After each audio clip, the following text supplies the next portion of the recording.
Dr. Giri, we were discussing yesterday the connection between CSCR and cataract, and I'm sure at the end of my talk you will be able to know the difference. So you would wonder why, when I'm a solo cataract surgeon, do I need to know this?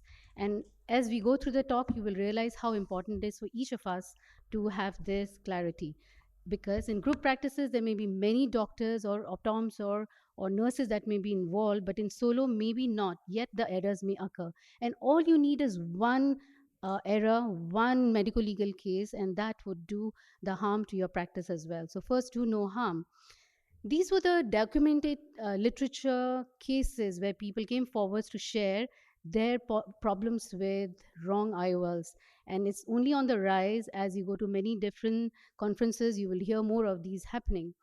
So let's look at the key points in patient safety. What is it that causes these errors? If you look at it, if you have all these 6 points covered of detailed clinical documentation, clarity between communication, multiple checkpoints, avoiding transcription errors, doing a proper universally protocoled timeout or near misses that you look at your data for, you will avoid all these. So let's see, where do these errors occur. I looked at in my journey as risk management officer, I looked at the data of SNEC to see where are we having these near misses. And I looked at my data, I realized that there is a huge number of process errors that we were having at that time.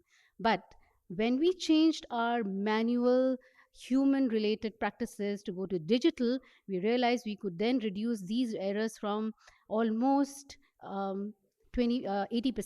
But the surgical errors could not. And we'll look through it why.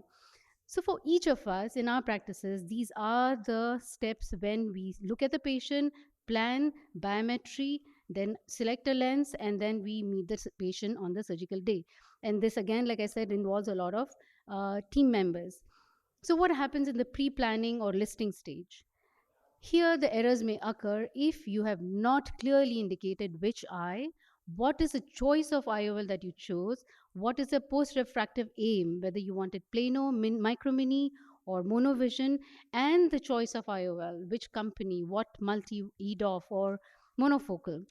Once you have clearly communicated this, could you then trace these communication between patients, between your consultation with them and the operative surgeon? Because the patients can change their mind, and if they do change their minds, this must be communicated somewhere, and the surgeon must know about it.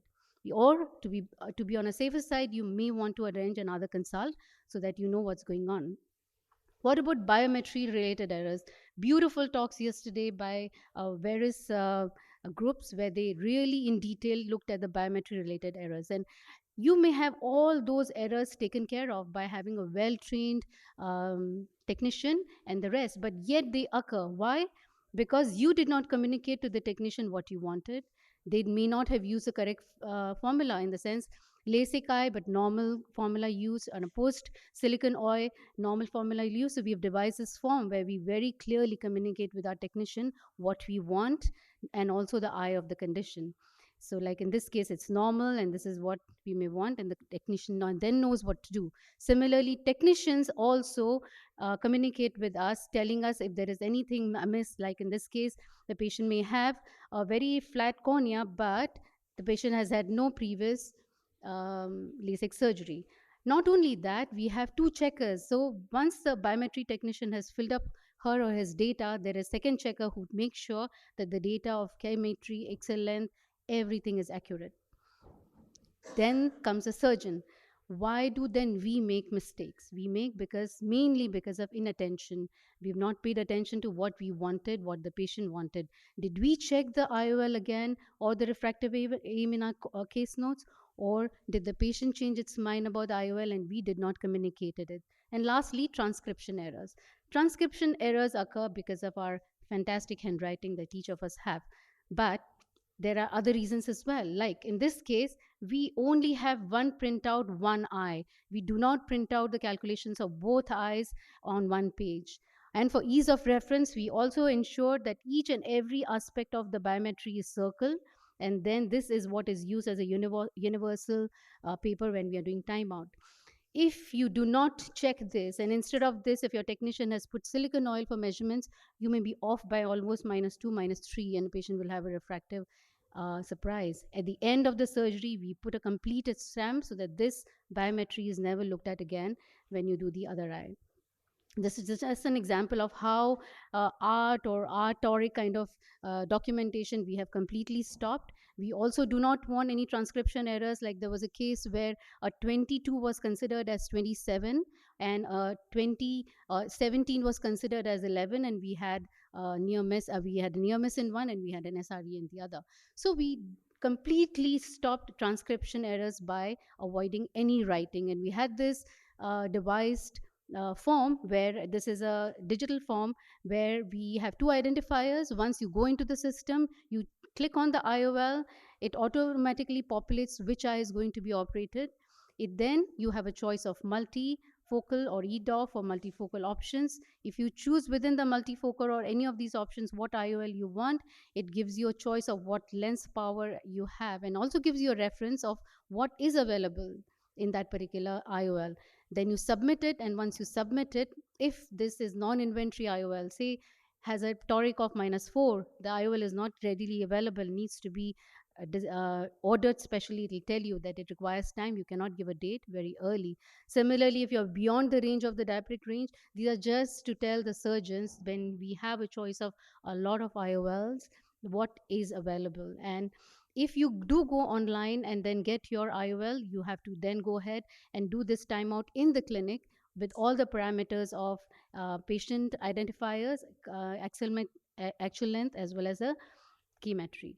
Then the case that you've submitted for IOL gets sent to OT, and then OT will reserve the lens.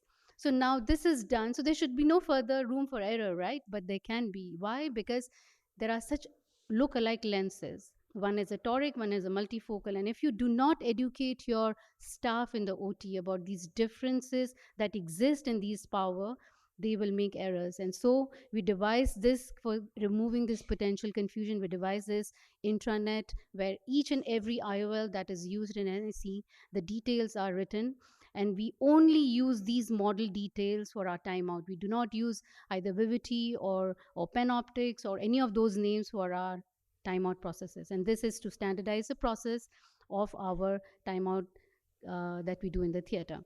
Another word of caution, please remember the models look the same. If you do not pay attention to the plus or the minus signs, you will end up having some error. So this is my last couple of slides where this particular group shared their SREs and what may be the causes of it over the 10 years period. And as you can see, more than 50% of the cases are because of the wrong IOL implants. And when they enumerated their reasons for it, these were the reasons. One of them is that you do not have a universal protocol that you follow during the timeout, and the SREs will then occur because of those reasons. So the take-home pearls would be that these are the ones that I just discussed, that if you can address each and every one of them, you will realize that you will not have SREs in your practice. Thank you very much.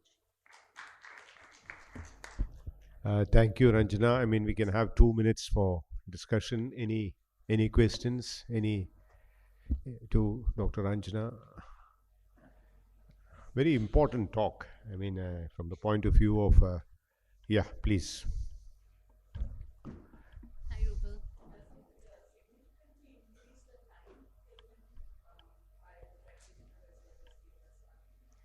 In doing what, the timeout?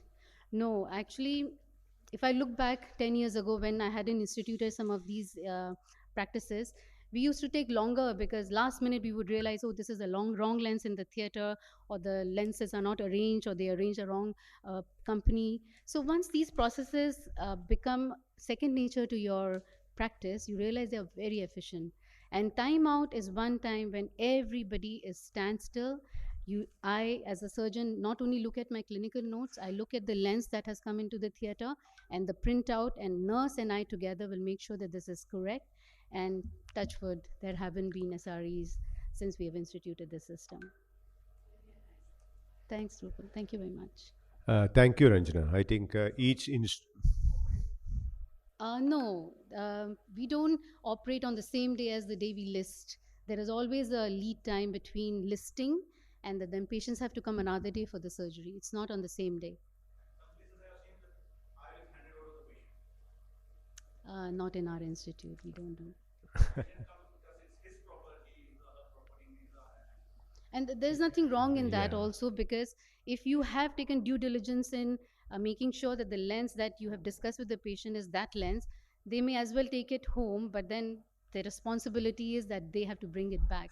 So I have seen this happen when do remember when I was a resident in India. We used to do that as well, because it was safer for the patients to take it rather than the lens getting lost in the transit. Yes, we do. Yeah. Yes, we do. Thank you, Ranjana.